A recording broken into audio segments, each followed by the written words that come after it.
In this place of self-awareness, we come to the understanding of sovereignty.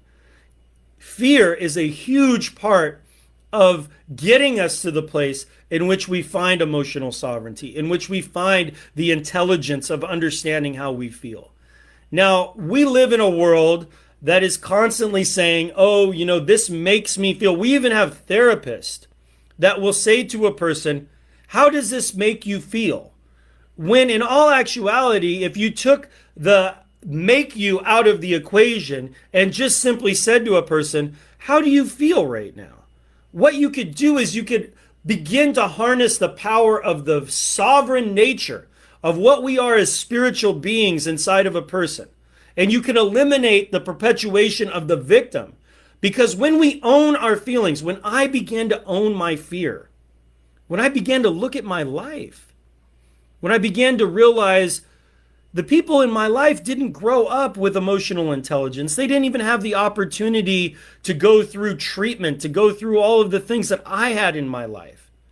When I began to understand those places of understanding my own fear, I loosened the captivity, the chains that were on me, the place of slavery to that kind of unseen power that was in my life. And this is emotional evolution, right? And this is freedom from the cognitive kind of jargon that goes on in our lives. And it also allows for us to understand, where is that coming from?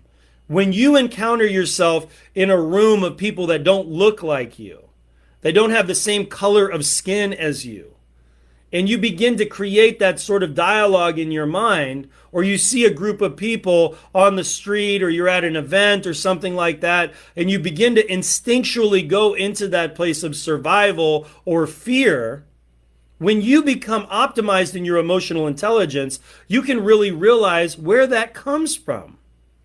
What was the trigger that brought you to that place? And Monica says something that's really profound. She says, you can't be triggered if you don't have a gun in your hand, right? And that is that defensive nature that wants to go out there and protect the inner child. Because really, we're all babies. We're all little babies. And we're just trying to understand how to be in the practice of living in freedom.